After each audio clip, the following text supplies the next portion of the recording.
Hello, Acho. Let's see the given question. The question says a rod of mass m and length L is lying on a horizontal frictionless surface. A particle of mass m traveling along the surface hits at one end of the rod with velocity u in a direction perpendicular to the rod. The collision is completely elastic. After collision, particle comes to rest.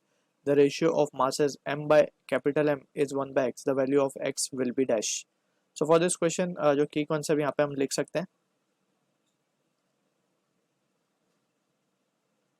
that is the concept of law of conservation of momentum. Law of conservation of angular momentum. Angular momentum basically क्या है? It is the moment of linear momentum, उसे हम angular momentum बोलते हैं. तो यहाँ पे situation को हम थोड़ा सा एनालाइज कर लेते हैं along with the concept itself. तो यहाँ पे हमें एक रॉड गिवन है इस तरीके से. Let's suppose this is the rod that has been given and it has been placed on the frictionless surface. इसका मास है कैपिटल M, लेंथ है कैपिटल L. ठीक है. अब एक पार्टिकल है M मास का, वो आ रहा है U स्पीड से और उसको हिट U वेलोसिटी से उसको हिट कर रहा है एक एंड पे. ठीक है. ये पॉइंट A है, ये पॉइंट B है. तो जब ये इसको हिट करेगा तो हम देख सकते हैं कि रॉड के ऊपर जो इफेक्ट आएगा वो ये होगा कि it will have some translational effect, जिसके से थोड़ा सा ये आगे भी बढ़ेगा, and it will also have some rotational effect.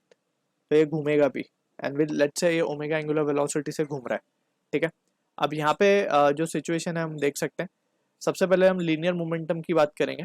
तो लीनियर मोमेंटम को हम कंजर्व कर सकते हैं since there is no external force acting on the system. So linear momentum initial will be equals to linear momentum after final of the system.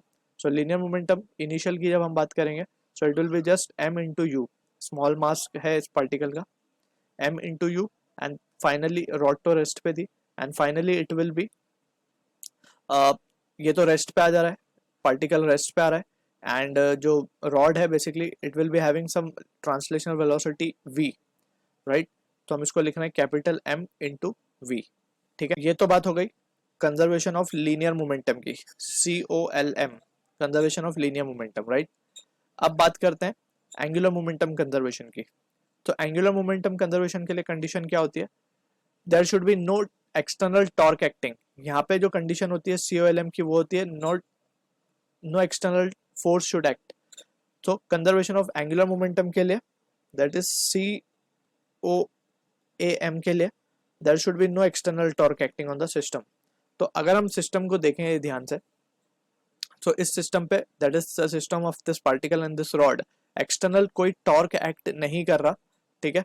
So we can conserve the angular momentum. So angular momentum conservation, एक तो particle के लिए हम क्या लिखेंगे, it will be m, that is moment of linear momentum हमने जैसे बोला, तो mu तो इसका मोमेंट है, एंड परपेंडिकुलर डिस्टेंस क्या हो जाएगा, सेंटर ऑफ मास के अबाउट हम लगा रहे हैं इसको, क्योंकि एंगुलर मोमेंटम हम या किसी पॉइंट के अबाउट हम चेक करते हैं. तो this is point O, that is the centre of mass. तो इसके अबाउट हम देख रहे हैं, तो डिस्टेंस परपेंडिकुलर कितना हो जाएगा इस वेलोसिटी का, it will be L/2, mu L/2, right. And that will be equal to final angular momentum क्या हो रहा है, ये तो रेस्ट पे आ जा रहा है लेकिन रॉड अब रोटेट कर जा रही है. So it is continuous body, so it will B I into omega. Clear है. अब यहाँ पे हम देख सकते हैं I, that is moment of inertia, को हम लिख सकते हैं for a rod about it centre of mass, it is given by the expression mL²/2L omega, and यहाँ पे है ये स्मॉल mu L/2.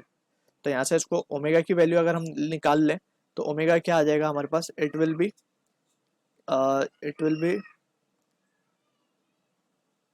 L से एक L तो कैंसिल हो जाएगा, यहाँ पे बचेगा हमारे पास 6mu upon 6mu upon L. So this is the value of, and capital M भी आएगा.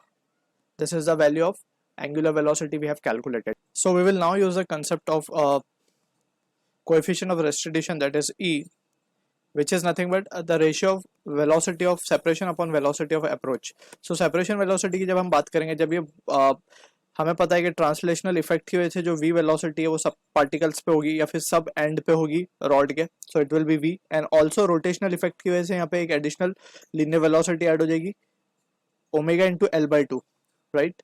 v equals to r omega से यहाँ पे ओमेगा एल बाई टू भी एक वेलोसिटी यहाँ पे ऐड होगी। तो यहाँ पे अब हम देखें तो वेलोसिटी ऑफ सेपरेशन क्या हो जाएगी, it will be v plus omega L by two plus zero minus of separation की वेलोसिटी हम देख रहे हैं, तो it will B minus of zero, क्योंकि फाइनली जो है पार्टिकल जो स्मॉल मास का एम मास का है वो रेस्ट पे आने वाला है, ठीक है, डिवाइडेड बाय अप्रोच की अगर हम वेलोसिटी देखें तो it will be just u, and for completely elastic collision e की वैल्यू 1 होती है। तो यहाँ से हम देख सकते हैं कि u will be equal to v plus omega into L by two, ठीक है। अब इसको अगर हम फर्दर रिजोल्व कर लेते हैं तो वी कैन से ओमेगा की जगह we can substitute the value जो हमने ओमेगा की फाइंड किया, so it will be v plus omega की जगह we can substitute 6mu upon capital M into L by two. तो यहाँ से L से L कैंसिल हो जाएगा, राइट, एंड ये हो जाएगा हमारे पास इट विल बी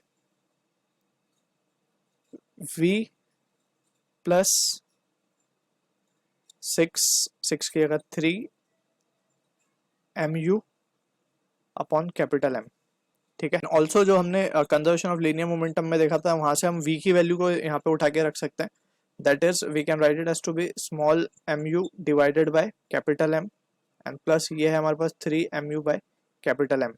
तो यहाँ से जो वैल्यू आ रही है हमारे पास, it is coming out to be 4mu by capital M, right, and it will be equal to u।